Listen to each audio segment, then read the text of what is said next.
Good morning, third grade. Good morning. Okay, so before we get started, I need to see some hands. So raise your hand if you've seen me before.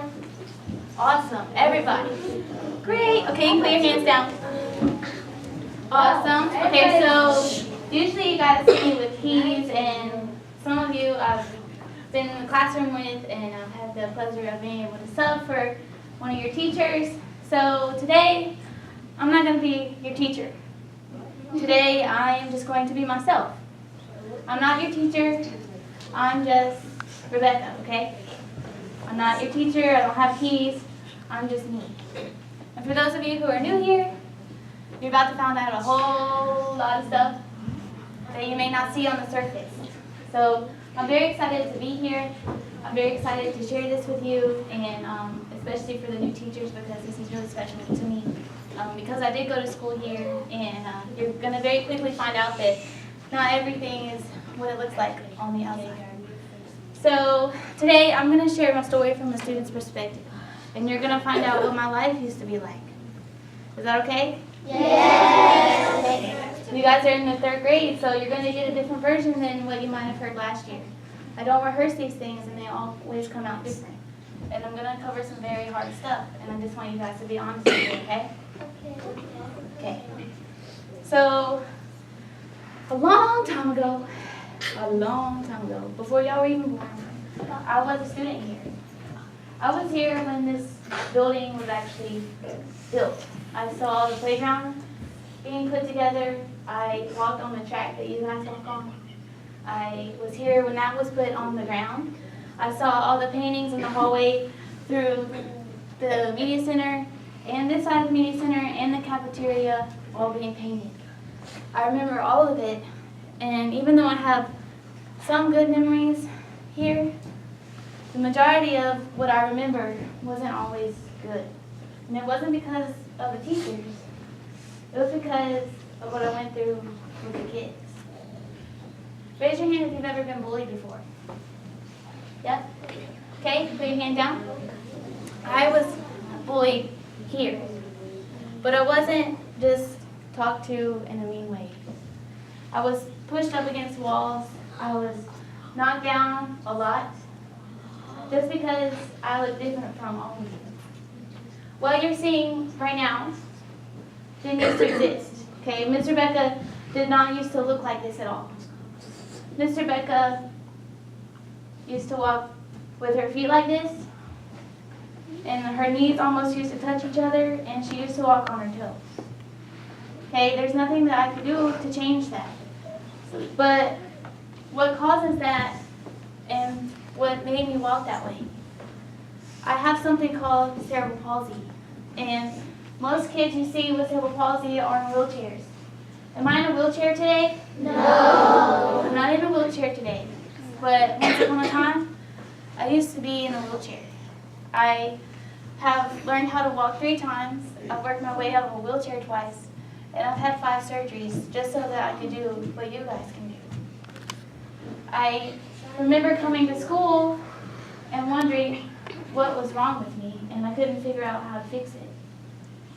I remember sitting in meetings with teachers trying to figure out what to do, because with cerebral palsy, it doesn't just affect your physical appearance. It doesn't just affect my legs. It doesn't just affect how I do things. It affects how I see and how I look at things.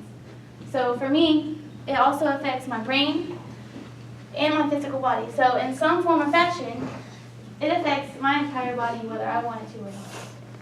Cerebral palsy is not one of those things where it's a one-size-fits-all. You can have kids with it who are permanently in a wheelchair. It can get better. It's not one of those things that I can die from. I can't die from having cerebral palsy, but I had a long road to get here, so the fact that I'm standing in front of you, I don't take it for granted, because that didn't used to happen. I used to be mute in school and never say anything, and now I'm a speaker. But how did I get here, and what did that look like? I came to school every day, and I smiled whether I wanted to or not. But I would look at the playground and wonder why I couldn't play on it like everyone else. And then I would go home and think things like this. God, why did you ever make me this way? Why do you let them push me into the walls? And why do I look in the mirror and think that I am ugly? Whether you realize it or not, if you hear something enough, you start to believe it. I thought that I was a failure because somebody told me that I was. I thought that I wasn't going to become anything because doctors told me that I would never run or play any sports or do absolutely nothing with my life before I even had a chance to start. I failed every test you gave me just because I couldn't put it on the paper. I couldn't process numbers and letters like you look at them. So you can imagine what a math test would look like. If you read something to me, I can remember every word you say. If you take the time to read a book to me, I'll tell you more than you ever wanted to know. But if I read it, I have to read it 3 or 4 times before I can actually remember what it says. By the time I get to the bottom of the page, I can't remember what the top part says. And physically, back then, I came to school with braces on my legs, and I fell all the time, even if somebody didn't push me. So it was not uncommon for you to see me without Band-Aids. And I remember wanting so badly to do what you guys could do, but I couldn't. Why was I ever made this way? And why do I get treated like this just because I look different? All of you look different. None of you have the same face. Even twins have different fingerprints. So why would anybody make fun of me? Is it just because I walk differently? Does that even matter? It doesn't matter. I came to school anyway. And I would hear the kids ask me why I didn't finish my work like everyone else. Why does she walk that way? Why doesn't she have the same clothes I have? Why doesn't she wear the same kind of shoes? And why would you stare at me walking down the hallway? And I would go home and nobody knew any different because when I was here, I would smile through it anyway. And then I would go home and take off my jeans because I wore jeans to school every day because I was trying to hide my braces. And I would wear them in 100-degree weather with socks on, and my braces were on, and my shoes. And it's 100 degrees outside, so when I came home, I would take them off and have heat rashes everywhere.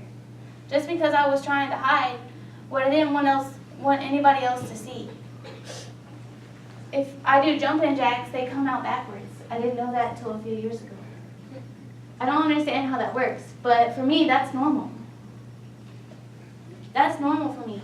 There are some things that you guys can do that I can't do, but there are also some things that I can do that you guys can't do.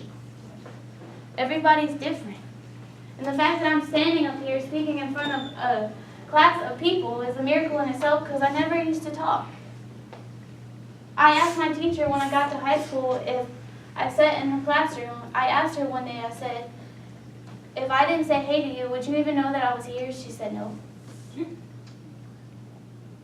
Nope, because I never said anything. But I still tried as hard as you, and I still worked as hard, but I had nothing to show for it. I watched everybody else get AP honor roll, but I couldn't have it because of one class. And it was just because I couldn't pass their test. And it was always in the same subject, math. No matter how hard I tried, no matter what I did, it was never good enough. Why wasn't it good enough?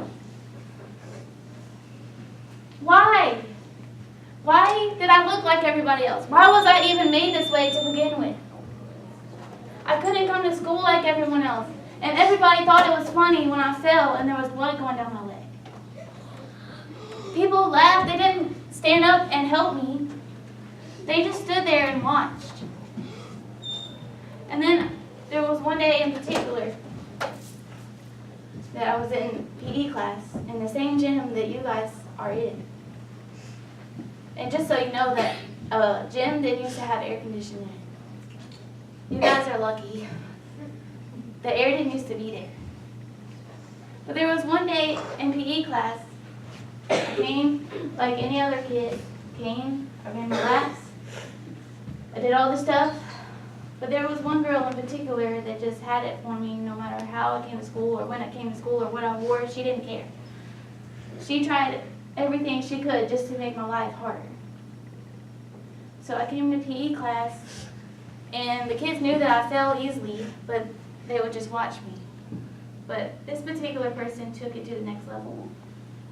And what happened was she pushed me down, but when I fell, something really scary happened. And at the time, I didn't know how severe it was. But when I fell, I ended up shattering my arm. I didn't have a clean break because I fell directly on this part of my elbow. And the back part of what you guys are running on is concrete. So I fell. Now, did she intend to break my arm? No. But because she wanted to push me down and because she thought it was funny, I ended up shattering my arm. So for the rest of the day, I didn't even say anything. I still remember what it sounded like. And I knew something wasn't right, but I couldn't quite figure out what it was. My arm was really sore, but it wasn't black or blue yet, and it hadn't swollen completely up. So I didn't know exactly what was wrong, I just knew something wasn't right. But instead of telling on that person, I just went on about my day anyway. So I got back up off the floor and put my arm up like this, because I couldn't bend my arm anymore. So it looked like I was saying the Pledge of Allegiance for like 7 hours, because I never moved my arm after that. And I can't use the left side of my body, so my good side is pretty much gone. And I never said anything. There's a difference between being broken and just telling on somebody because you think that it's funny or you think that you want to get that person in trouble. I think about the little kids and they come up to me, Becca, I need a Band-Aid. Well, why? There's no blood. There's no blood on the floor. Do I need to call the ambulance? No. I walked around with a broken arm and didn't even know it. And I got home and then things started changing. My arm was purple and blue, and I tried to tell my mom that something was wrong, and she's like, well, just give it another day, it'll be fine.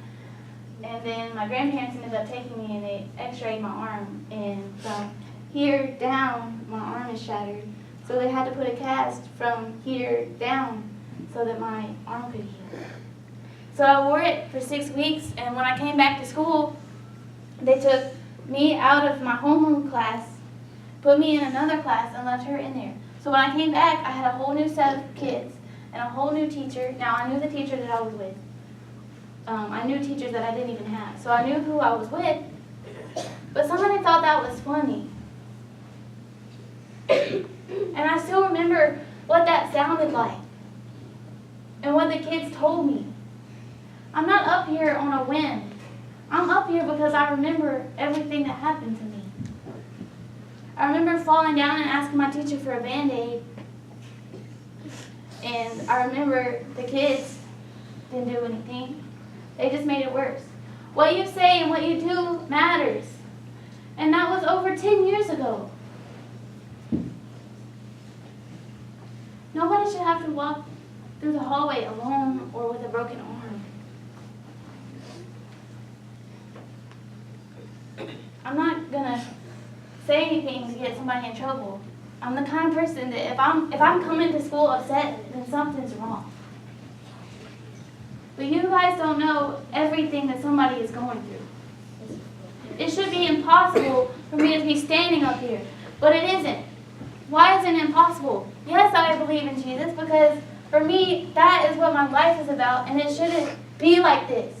Yes, I went through 5 surgeries. Yes, I worked my way out of a wheelchair twice just so that I could do this. Last year, I had my first field day where I could actually do this stuff. And it took 11 years, but it was my first field day, and it was awesome. I could run around just like you, and I could do all this stuff. That's why I'm here. 2 years ago, I asked my mom what it would be like if I came back to school. I never thought it would be anything like this. I started out as a volunteer just because I wanted to serve somewhere. And then it turned into this. A lot of people don't get redos in their life. But I got one. And I saw some things I didn't like. When I walked through the hallways, I saw this. I don't like your shoes. I don't like your shorts. I don't like your face. And I don't even know you, but I'm just not going to like you. I don't like how you dress. I don't like the color of your eyes. That's what you guys look like. And that's what school looked like for me. When I walked through the hallway, if I gave you my hand, you wouldn't shake my hand just because I look different. If I tried to ask you your name, you would just run away from me just because I look different. And it's not funny when somebody gets shoved into the wall and when they try as hard as they can just to stand back up. It's not funny. My body works 10 times as hard as yours. So 8 hours for me is 16 hours, or 18 hours to you is 16 hours for me. But I still came to school anyway, and I did my work the best that I possibly could. And I still wondered why I wasn't good enough. So I went home, and I sat in my room, and I was asking all of those questions. Why wasn't I good enough? And why can't somebody take the time to tell me that I'm beautiful just the way that I am? I'm not here just because I'm a substitute teacher. I'm not here just because I'm a volunteer. I'm here on purpose because you guys need to know that you're valuable and that somebody cares. And I don't care what you have or what you don't have. I don't care if you come to school in your pajamas and that's the only clothes you have. I've met people like that, and I love them anyway. Because what they had on their bodies and how they walked through the hallway, their expression on their face mattered to me. I don't care what you have. I don't care how much you weigh. I don't care what kind of clothes you're wearing, or if you wear glasses, or maybe you don't like something, maybe you don't like the way you look, maybe you don't like the color of your eyes. I don't care what you don't have. I love you, and that's why I'm here. Nobody told me that I was beautiful the way that I was until I was 12 years old, and that was after I was pulled out of the school system and homeschooled for 3 years, and I came back to public school in 9th grade. And somebody walked up to me and asked me this question. Aren't you the girl that used to walk funny? And that was after I lost my braces. That was after I lost 50 pounds. I was gone for 3 years, and that's all you have to say to me? Nobody used to know my name. I was just known as the girl that walked funny, even after waiting for 3 years and doing school at home. Nobody used to know my name. So when I walk through the hallway and I hear you guys call me Miss Rebecca, that's like $1 million. Actually, it's worth more than that because that didn't used to happen. And I'm talking to you about bullying today, but I also want you to know that I care about you and that I love you enough, and if I had to go through what I went through again just so I could stand up here and do this, then I would do it. If you want to break my arm, you can break it. If you want to put me back in a wheelchair, that's fine. I'll just run you over. If you want me to do jumping jacks with you, then I'll do it, but it might come out backwards. If I'm sitting in computer lab and I can't type with both of my hands, I can't use both of my hands at the same time. I can only do one side or I can do the other. Okay? I can still do the computer, but I can only use one hand at a time. Okay, I can only do my right side or my left. I can't do both at the same time. I can't stand on one foot like you because right and left don't work together. So just as a test, we're going to do something. I haven't ever done this before. I'm going to stand on one foot. I'm not going to let myself fall. Don't freak out. It's okay. Okay? What I'm going to do is I'm going to stand on one foot. And I want you guys to count how many seconds I can do it. Okay? You ready? Okay. 1, 2, 3, 4, 5, 6, 7, 8, 9, 10, 11, 12, 13, 14, 15, 16, 17, 18, 19, 20, 21, 22, 23, 24, 25, 26, 27, 28, 29, 30, 31, 32, 33, 34, 35, 36.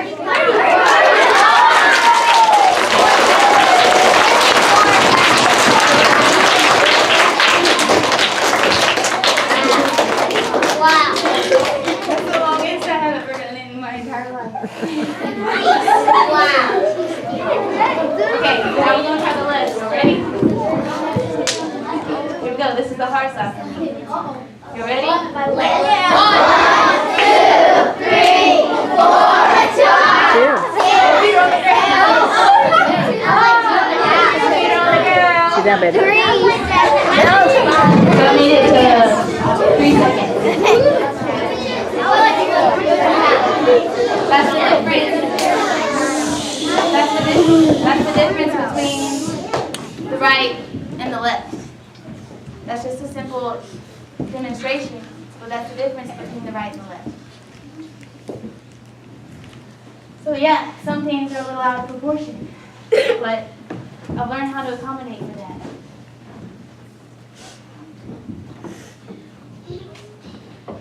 Oh yeah. Are these scary? No. They just help me walk better. Okay? These were my first pair of braces, and I had them by the time I was 3 years old. But I wore them all the way till I was in 4th grade. And then they fixed my foot, and I don't have to wear them anymore. But these aren't scary. These are the things I tried to hide forever, just because somebody thought that they were ugly or because they were scary. They aren't scary. They just help me walk better. That's it. That's all they were for. But I also know this, and I'm going to get really deep in here, so just bear with me. Okay? I'm doing this on purpose, because last year, when I did Bowling 101 for 3rd grade, the entire body of students wrote me letters. And I know some of you are new, so this is new. But for those of you who aren't, there's something you should know. And I'm not going to tell you who they were or who they are, because those are for me. But half of those letters that I got last year were students that willingly told me, because they trusted me enough to tell me, that if somebody didn't come in and do something, that they just wanted to die. These are coming from students who are the same age as them. Last year I shared a story about a t-shirt. This t-shirt right here isn't just a t-shirt. When I was in high school, I went to a private school, and it was very small. They had elementary kids and high school kids in the same building. And I walked those hallways every day, but I spent a lot of time with elementary kids because I was a teacher's assistant for one of my classes. So I got to know all the kids in the building. But I knew the kids and the teachers well enough to know when something's wrong. I want you to know something. If I'm not saying anything, that doesn't mean I'm not paying attention. I'm learning your habits, and I'm learning what you look like. I know my teachers well enough to know when something's not right. And that same theory goes for you. I know your faces enough to know when something's not right. So I was walking through the hallway at school one day, and it was one of those days I wasn't having a really good day. I knew that I had failed a science test, and my senior year I had 9 classes. Not because I failed my classes, but because when I changed schools, it messed up my credits, so I had to do some classes over. But I ended up with 9 classes my senior year, and I had 2 science classes back to back. And I got my test answers confused with the test because I had environmental science and physical science, and I put the wrong answers on the test. I just reversed it. And I studied so hard that I couldn't remember everything. And even though I went back and fixed it, I knew that I was going to fail. So I asked my teacher when I was finished if I could just go get some water or go to the bathroom.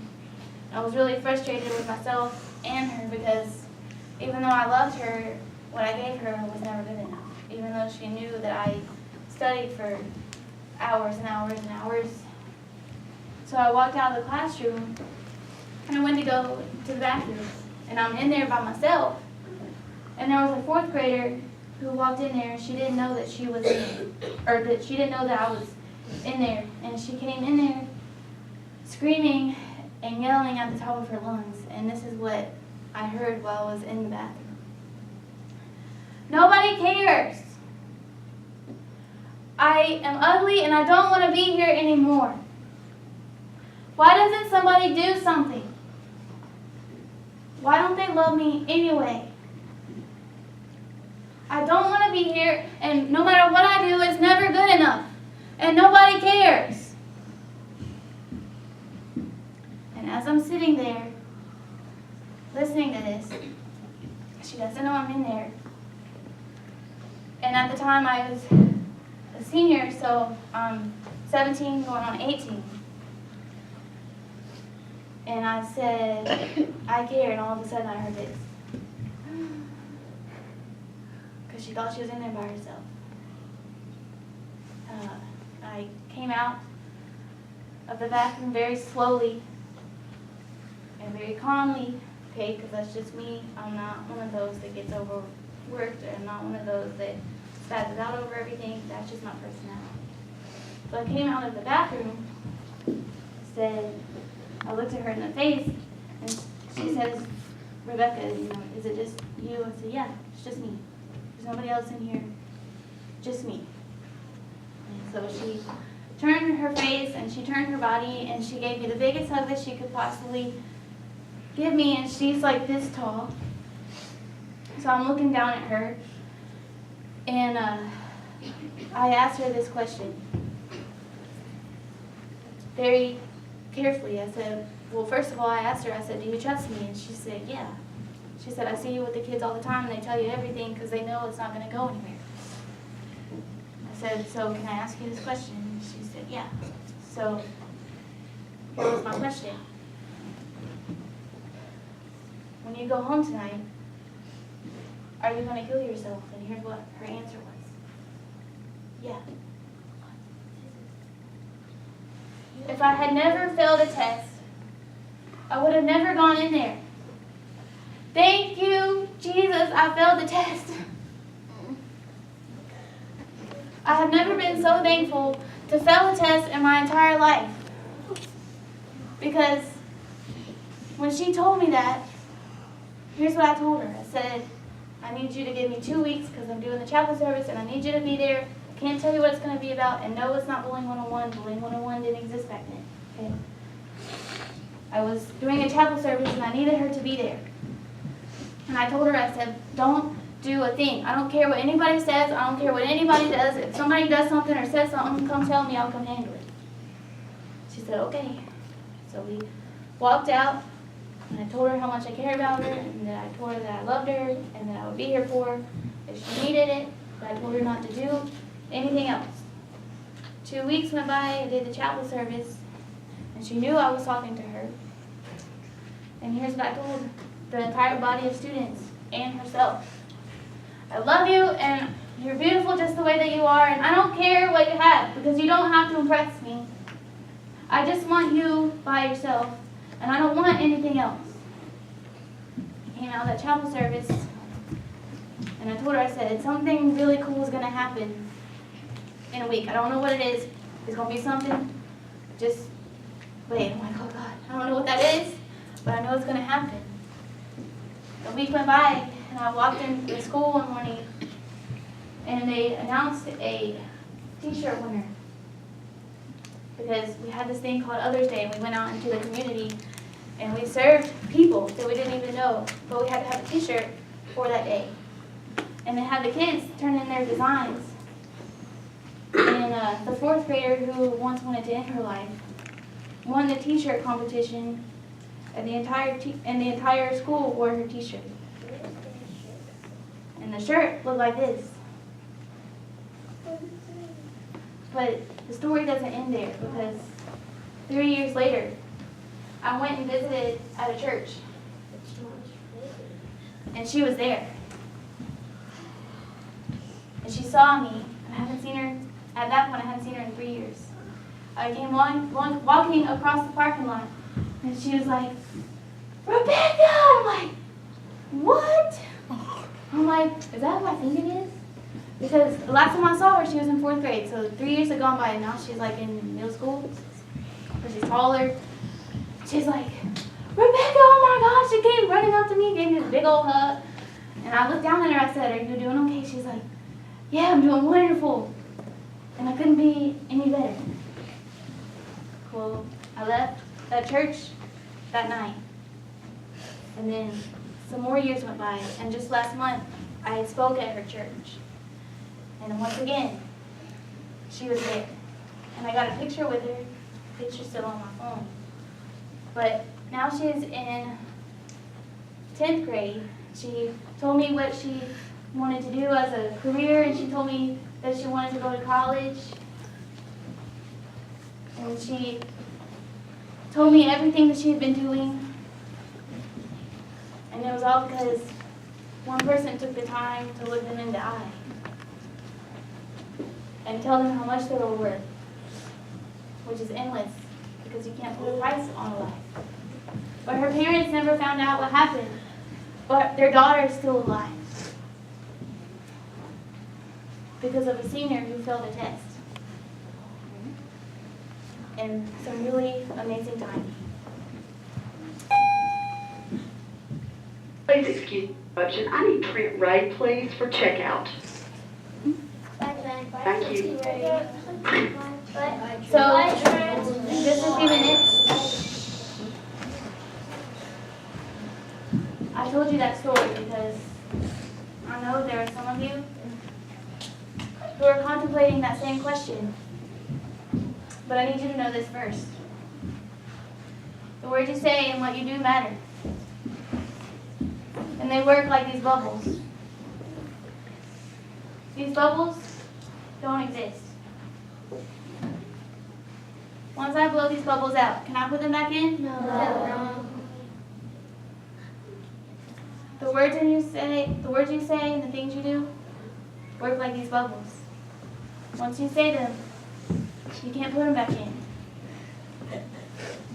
So I'm going to ask you some tough questions. But before I do it, I need you to understand something. I'm the only person that can see your answer. So here's what I'm going to do. I need everybody to bow their heads and close their eyes. Everybody, I don't want to see your face. I don't want you talking to the person next to you. I don't want you to look over here. I see some of you looking over there. You don't need to be looking over there. Arissa needs you looking at me. I should see the top of your head. I don't want to see your face. People in the back, I don't want to see your face. Okay. Still see some people's faces. Don't want to see your face. Don't want to see your face. I don't want to see your face. Don't want to see your face. Don't talk to the person next to you. If I see you looking, I'll pull you out because I gotta finish with the ones I can't see. Okay. You are completely anonymous. The only person that can see is me. And I'm gonna ask the teachers to do the same thing because I don't want it to affect their answers. I didn't answer the question because I didn't want people looking. Okay. Once again, I'm the only person that can see your answers. Nobody else can see. I need everybody raising the same hand, so when you raise your hand, raise the right hand. If you raise the left, it's really confusing because I can't see who's doing what, okay? So raise the same hand. And these are not questions. I haven't asked you the question yet. Hold on. I haven't asked you the question yet. These are not questions you can say maybe to. I need a yes or a no. okay? And don't put your hand down until I tell you to, okay? Here's the first question. Have you ever been bullied? Raise your hand. Don't tell me, just show me.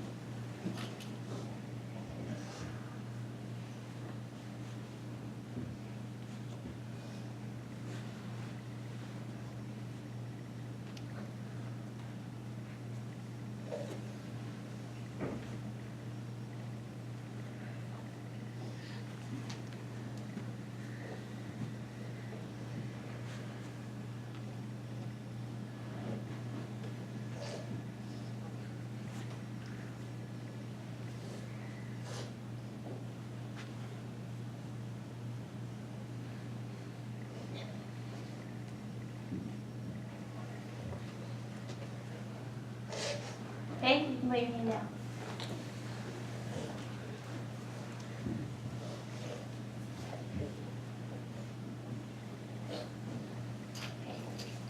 Raise your hand if you've ever been bullied in this school.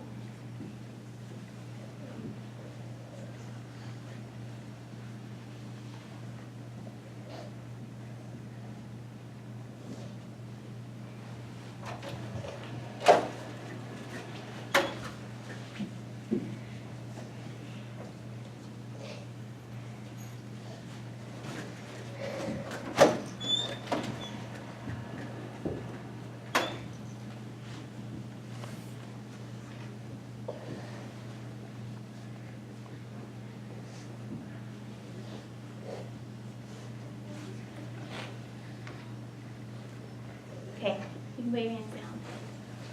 I don't need to see your face.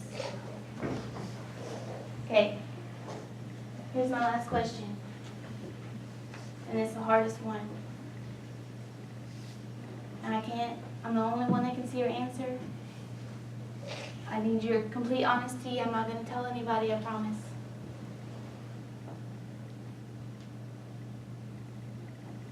Have you ever thought about taking your own life because of bullying? If you have, raise your hand.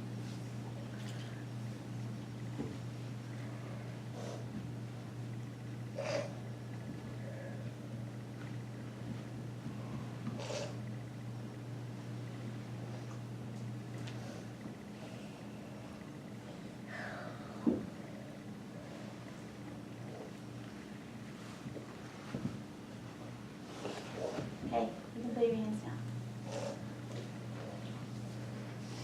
Okay, if you raised your hand on that question, congratulations, you're the strongest person in the room.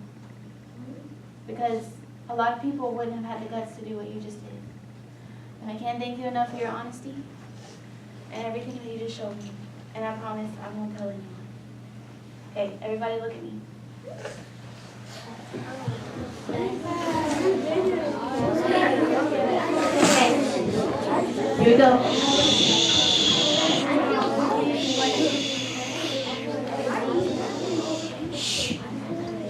For question number 1,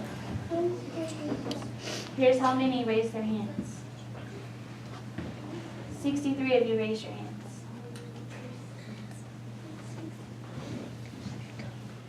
Question number 2, have you ever been bullied in this school? 42 of you raised your hands. And question number 3, 22 of you raise your hands. 22 people, ranging from 7 and 8 years old, raise their hands. I wouldn't want to be the reason somebody took their life, would you? Put your hand down.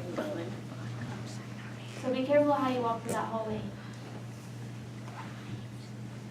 For those of you who just wanted to tell me something, all of your teachers have this red folder. If you want to write me a letter, you can write me a letter. If you want to vent, you can vent. If you want to tell me about today, if you enjoyed it or how you enjoyed it or how it affected you, you can write me a letter. I only have one rule. okay? You cannot write about another classmate in your letter. Because I'm not starting gossiping. Okay? You can tell me anything you want. I'm not going to show anybody. I don't even require you to put your name on the paper. The only thing I ask for is the teacher's name so I know whose class you're coming out of, okay? You don't have to put the name on the paper unless you choose to. But these are for you guys, okay? I'm not going anywhere. And I'm not going to pick these folders back up until tomorrow. So you have all of today, or the rest of today, and you have all of tomorrow, because I'm not going to pick them up until tomorrow afternoon. All of your teachers have these. So if you need to write something, draw me a picture, scream on the paper, I don't care. You can write me anything you want. Again, I don't have to have your name on the paper unless you choose to. The only thing I ask for is the teacher's name so I know whose class it is. Okay? Is everybody okay? Okay.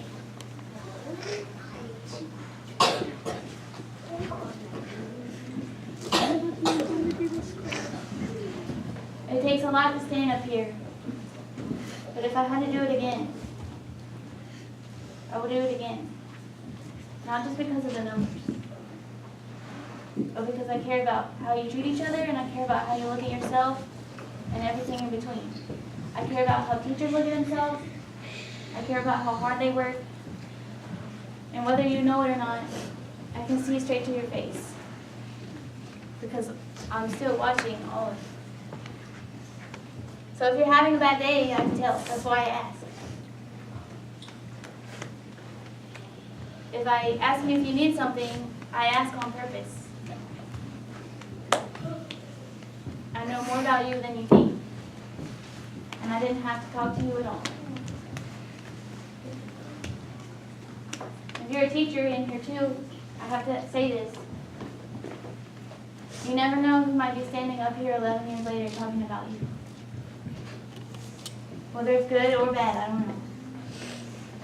I still remember all the teachers that I had, and I remember the one that rearranged her entire classroom when I was in a wheelchair just so I could come to school. And she came to my house and had dinner with me. Just because she cared about me.